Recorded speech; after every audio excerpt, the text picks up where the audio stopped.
Shalom, salam sejahtera bagi kita semua. Kita bersyukur kita bertemu kembali dalam ibadah yang sederhana, singkat melalui media. Dan saudara, saya harap ketika saudara menonton video ini, saudara sudah bersama-sama dengan keluarga di rumah, karena Tuhan ingin kita semua merintis satu persekutuan rumah tangga yang lebih kuat, dan lebih kuat. Kita akan bersama-sama belajar pada saat ini tentang pikiran dan perasaan Kristus. Apa yang kita bisa dapatkan tentang pikiran dan perasaan Kristus. Saudara, di dalam kitab Filipi pasal yang kedua ayat yang kelima sampai dengan ayat yang ke-11 dikatakan, hendaklah kamu dalam hidupmu bersama menaruh pikiran dan perasaan yang terdapat juga dalam Kristus Yesus, yang walaupun dalam rupa Allah tidak menganggap kesetaraan dengan Allah itu sebagai milik yang harus dipertahankan, melainkan telah mengosongkan dirinya sendiri dan mengambil rupa seorang hamba dan menjadi sama dengan manusia. Kita beranjak dari ayat ini, saudara, kita belajar tentang apa pikiran Kristus? Apa itu pikiran Kristus? Apa yang menjadi pikiran Kristus yang kita perlu bersama-sama pahami, mengerti? Saudara, di dalam ayat ini kita bisa setidaknya mengerti apa yang Yesus pikirkan dalam kesetiap harian. Saudara, selalu Tuhan memikirkan, yaitu tentang orang lain, tentang manusia, tentang bagaimana menyelamatkan, bagaimana membawa umat manusia datang kepada Dia dan jauh dari kematian, jauh dari kesengsaraan, jauh dari kesulitan-kesulitan. Sehingga saudara, karena itu yang dipikirkan, maka Yesus tidak mempertahankan status kesetaraannya dengan Allah. Ini yang perlu kita belajar bersama-sama. Saudara, status sosial itu sering menjadi sesuatu yang begitu lekat dengan kehidupan seseorang. Dipertahankan habis-habisan mengenai status sosial. Orang banyak mengalami kesulitan-kesulitan. Orang banyak mengalami masalah karena status sosial. Bagaimana dia mempertahankan status sosial, bagaimana dia mempertahankan gengsinya. Saudara, tetapi itu tidak pernah ada di dalam pikiran Kristus. Apa yang ada dalam pikiran Kristus adalah bagaimana membuat orang lain bahagia, membuat orang lain diselamatkan, membuat orang lain tidak lagi terpisah dari Allah dan tidak lagi mengalami kematian. Sehingga dia tidak mempertahankan statusnya sebagai Allah. Saudara, karena itu yang menjadi tujuan hidupnya, itu yang dia pikirkan, bagaimana dia bisa menjangkau dan dia mengosongkan diri. Ini yang selalu jadi pikiran Kristus. Bagaimana caranya sehingga dia rela, saudara, dia kosongkan kealahannya. Dia mengosongkan kealahannya dan mengambil rupa seorang hamba. Saudara, dia tidak menjadi manusia dan berstatus sebagai raja, sebagai bangsawan, sebagai pedagang yang sukses, sebagai orang yang hebat, saudara. Tapi dia mengambil rupa seorang hamba. Dia melayani, dia melakukan apa saja yang dia bisa lakukan untuk bisa menjangkau umat manusia. Saudara, di dalam dia mengosongkan diri, saudara, kita bisa lihat dia menjadi sama dengan manusia. Apa yang dimaksud dengan menjadi sama dengan manusia? Dia menjalani apa yang harus dijalani oleh manusia. Dia tidak pilih-pilih. Dia tidak memilih hanya hidup senang, tidak. Apa yang dia harus jalani sebagai manusia supaya dia berkenan kepada Allah, dia lakukan, dia jalani. Semua hukum-hukum Taurat dia lakukan dengan baik. Saudara, ini yang membuat pikiran Kristus itu begitu kuat untuk bisa menjangkau. Dan kita tahu nanti apa yang menjadi hasilnya. Saudara, di dalam ayat yang selanjutnya, di dalam ayat yang ke-8 dikatakan, dan dalam keadaan sebagai manusia, ia telah merendahkan dirinya dan taat sampai mati, bahkan sampai mati di kayu salib. Itulah sebabnya Allah sangat meninggikan dia dan mengaruniakan kepadanya nama di atas segala nama, supaya dalam nama Yesus bertekuk lutut segala yang ada di langit dan yang ada di atas bumi dan yang ada di bawah bumi. Saudara, kita belajar yang kedua adalah perasaan Kristus. Apa yang menjadi perasaan Kristus yang kita bisa lihat? Yang pertama, dia merendahkan diri. Saudara, perasaan untuk mau merendahkan diri ini tidak otomatis, saudara. Ini disengaja, diusahakan. Saudara, kalau kita segala sesuatu spontan, kadang-kadang yang lebih spontan itu adalah kita mempertahankan status kita, mempertahankan ego kita, mempertahankan gengsi kita. Jadi saudara, merendahkan diri itu adalah tindakan yang disengaja. Itu tindakan yang diusahakan. Ini adalah menyangkut perasaan. Perasaan dia rasanya berat, tetapi dia mau merendahkan diri. Dia menjadi manusia. Dia menjadi hamba. Dia melayani. Dia dicaci maki. Dia tidak dipercayai. Saudara, sampai hari ini banyak orang tidak mempercayai Yesus sebagai Tuhan.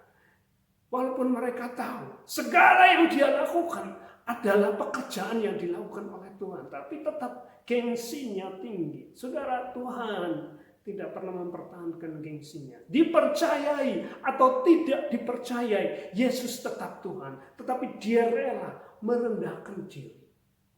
Menjadi manusia, melayani, melakukan segala sesuatu. Dan yang kedua, dia taat. Dia taat sebagai manusia. Dia jalanin semua yang harus dilakukan oleh manusia supaya hidupnya berkenan kepada Allah. Dia taati, saudara. Dia tidak memberontak. Dia tidak mengeluh. Dia tidak merasa berat. Karena apa? Ada keikhlasan dia. Ini adalah perasaan yang ada di dalam Kristus. Yang perlu kita bersama-sama, saudara, untuk belajar, saudara. Merendahkan diri dan taat. Itu lebih dari segala korban. Itu lebih dari semua yang kita bisa berikan sebagai persembahan atau sebagai alat untuk menunjukkan kebaikan, saudara. Kita perlu merendahkan diri. Kalau kita bisa merendahkan diri, kita mau taat kepada Tuhan, maka kita akan mengalami banyak hal yang baik dalam kehidupan ini. Banyak orang, saudara, hidupnya sekarang ini susah, saudara. Kenapa? Mereka tidak pernah mau taat dengan apa yang ada di dalam hati nuraninya sendiri. Mereka tahu firman, tetapi tidak mau taat. Mereka tahu Tuhan itu maha kuasa, tetapi tidak mau taat kepada dia. Mereka tahu bahwa apa yang terjadi sekarang ini tidak mungkin tanpa izin Tuhan. Tetapi mereka tetap tidak berseru kepada Tuhan. Mereka tetap menolak adanya Tuhan. Sehingga persoalan tidak habis-habis. Banyak orang mengerti akan hal ini. Padahal, saudara, kalau kita mau setia kepada Tuhan, kalau kita mau benar-benar mentaati kebenaran-kebenaran, kita tahu bahwa Tuhan kita itu baik. Alkitab mengajarkan kepada kita mengenai penyertaan Tuhan. Alkitab mengajarkan kepada kita mengenai janji-janji Tuhan. Tapi itu ada di otak kita, tapi kita tidak taat. Kita hanya mau berkat-berkatnya, tetapi kita tidak menjalani apa yang Tuhan mau dalam hidup kita. Ini yang membuat hidup kita susah. Ini yang membuat perasaan kita berbeda dengan perasaan Kristus. Saudara, bagi Kristus, apapun resikonya, dia mau taat sampai mati. Supaya dia bisa mendapatkan perkenanan Tuhan. Nah, kalau Tuhan berkenan atas hidup seseorang, Alkitab mengatakan bahwa musuh orang itu didamaikan dengan dia. Tapi kebanyakan kita tidak peduli Tuhan berkenan atau tidak berkenan kepada kita. Tapi itu semua tidak ada di dalam pikiran perasaan Kristus. Perasaan Kristus adalah bagaimana dia bisa taat. Taat jauh lebih utama. Merendahkan diri sehingga dia taat. Sampai mati pun dia taat. Saudara, dan pikiran dan perasaan yang ada di dalam Kristus sedemikian itu membuat Allah sangat menghargai dia.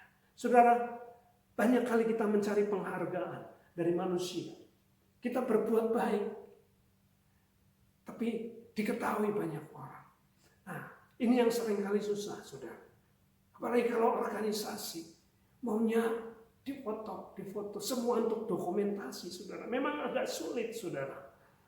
Saudara, seharusnya kita tahu penghargaan dan pemuliaan itu datangnya dari Allah. Biarlah Tuhan yang menilai kita tentang segala sesuatu yang kita lakukan. Yesus melakukan, dia taat menjadi manusia, menjadi hamba sampai mati di kayu salib. Dia tidak mencari penghargaan, tetapi apa yang Tuhan lakukan, apa yang Allah lakukan, dikatakan Allah sangat meninggikan dia. Saudara, tinggi bagaimana? Saudara, Yesus dikaruniakan nama di atas segala nama. Saudara, kita kenal. Dulu di perjanjian lama, orang mengenal Tuhan sebagai Yahweh, sebagai Yehova. Tapi semua diperbaharui, saudara. Yesus Kristus, kita bersyukur. Karena Alkitab perjanjian baru ditulis dalam bahasa Yunani. Sehingga di sana hanya ditulis Theos, Tuhan, Yesus. Dan saudara, luar biasa di dalam kitab Filipi ini. Yesus dikaruniakan nama di atas segala nama. Artinya apa, saudaraku? Nama Yesus itu yang tertinggi sekarang ini. Nama Yesus di atas segala nama dari Allah. Banyak nama Allah.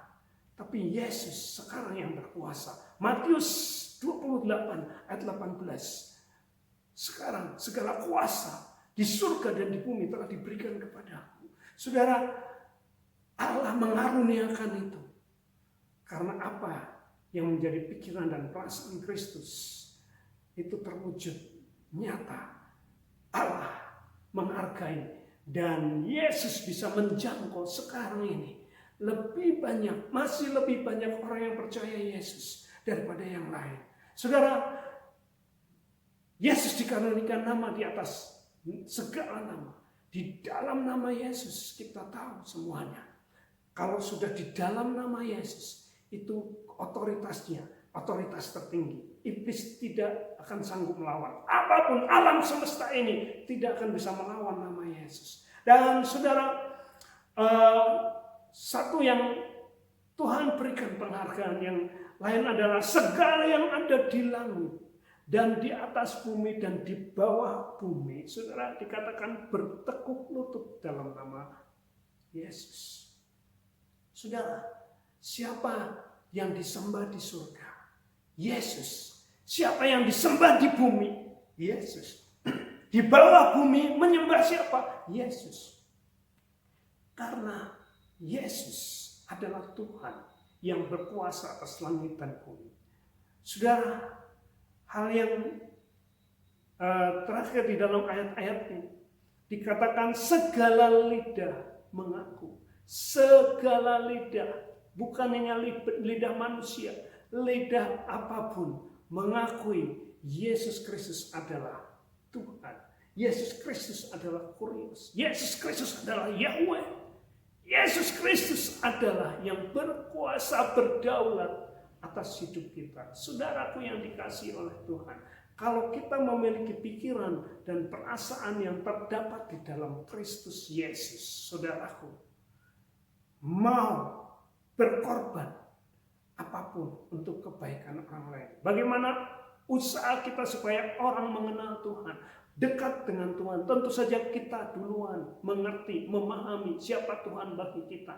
Kita merasakan bagaimana Tuhan itu bagi kita. dan kita bisa sharekan segala usaha kita lakukan, segala sesuatu yang kita harus berikan, kita berikan semuanya. Satu yang menjadi jangkauan kita, bagaimana umat manusia, orang-orang di sekeliling kita bisa kembali kepada Tuhan dan taat sampai mati. Itu yang selalu ada dalam perasaan Kristus. Dan kalau semua ini ada di dalam diri kita, saudaraku, di tengah kesulitan apapun, jangan takut. Tuhan menyertai kita. Tuhan tidak akan tinggalkan kita. Tidak harus mengharapkan manusia, minta ke sana ke sini, saudaraku. Tuhan, kalau Dia hadir di dalam hidupmu, Dialah jawaban atas segala persoalan kita. Kiranya saudara tetap kuat, tetap sehat, dan saudara bisa lebih dekat kepada Tuhan hari ini sampai selama-lamanya. Tuhan memberkati kita. Amin.